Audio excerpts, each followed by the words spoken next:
엄마, 나는 누구야? 라는 질문을 아이에게 받아본 적 있으십니까? 가벼운 듯하지만 인생에서 가장 깊은 질문 중 하나죠. 그리고 어떤 답을 듣고 자라느냐가 그 아이의 인생을 결정합니다.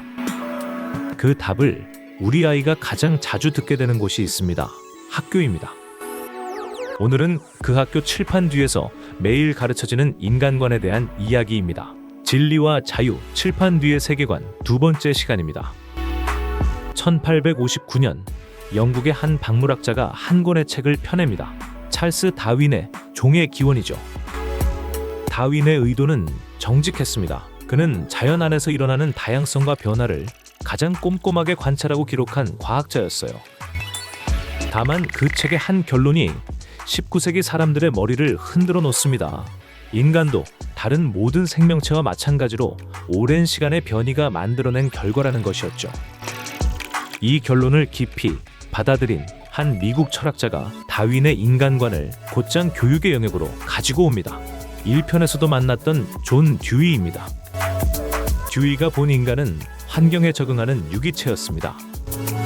환경의 자극에 반응하고 더 잘 살아남기 위해 변화하고 적응하는 존재. 그렇다면 교육의 목적은 자연스럽게 따라옵니다. 더 잘 적응하도록 돕고 더 유능하게 기능하도록 만드는 것. 듀이의 의도는 진지했지만 그 결과 교육은 도구가 되고 그 안에서 사람도 도구가 되어갑니다. 그리고 다윈과 듀이가 깔아놓은 길을 한 발자국 더 멀리 가지고 간 사람이 있었습니다.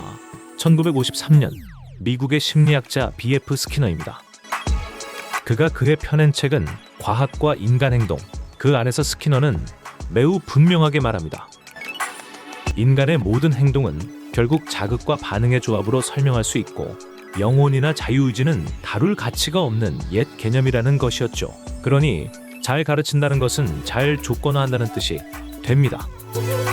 다윈에서 듀이를 거쳐 스키너로 이어지는 이 흐름, 그 안에서 인간은 어떤 존재가 되었습니까? 우연한 변이의 결과, 환경에 적응하는 유기체, 자극에 반응하는 행동의 묶음, 인간을 설명하는 단어에서 어느덧 영혼이라는 자리가 사라져버렸습니다.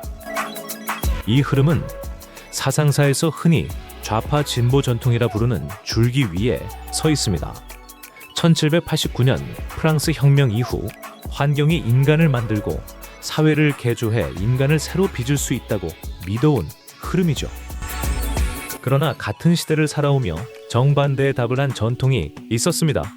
어거스틴에서 칼빈을 거쳐 에드먼드 버크, 아브라함 카이퍼, 체스터턴, 그리고 C.S. 루이스로 이어지는 크리스천 보수주의 전통입니다. 그 전통 안에서 정치 사상가 에드먼드 버크는 1790년에 프랑스 혁명에 관한 성찰을 펴냅니다.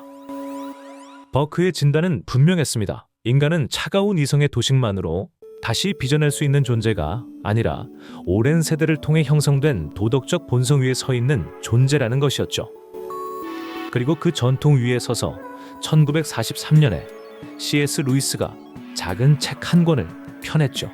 인간 폐지입니다. 본래는 영국의 한 학교 교과서를 비평한 강연에서 시작된 책이었습니다. 거기서 루이스는 한 가지 진단을 묵직하게 던집니다. 영혼을 빼고 인간을 가르치는 교육은 결국 인간을 폐지한다. 그가 만든 표현 중에 유명한 한마디가 있죠. 머리만 있고 가슴이 없는 사람들. 영어로는 man without chest. 머리는 차갑게 계산하고 배는 본능을 따라 욕망합니다. 그 사이에서 머리와 배를 잇던 가슴, 양심과 의로움의 자리가 사라지고 있다는 진단이었죠. 그렇다면 성경은 같은 질문에 어떻게 답하고 있을까요? 인간이란 누구인가? 성경의 첫 책, 창세기 1장 27절, 인간 이해에 대한 가장 오래된 답이 거기에 있습니다. 하나님이 자기 형상 곧 하나님의 형상대로 사람을 창조하시되 남자와 여자를 창조하시고, 여기서 형상이라는 단어가 핵심입니다. 히브리어로 첼렘, 어떤 분의 모양과 속성을 지닌 존재라는 뜻입니다. 그러니까 인간은 우연의 산물이 아니라 창조주의 모양을 담도록 빚어진 존재, 영혼이 있고 양심이 있고 하나님의 부르심을 들을 수 있는 존재, 이것이 성경이 말하는 인간입니다. 다시 처음의 질문으로 돌아가 봅시다. 엄마, 나는 누구야? 라고 묻는 아이 앞에서 우리는 어떤 답을 들려주고 있습니까?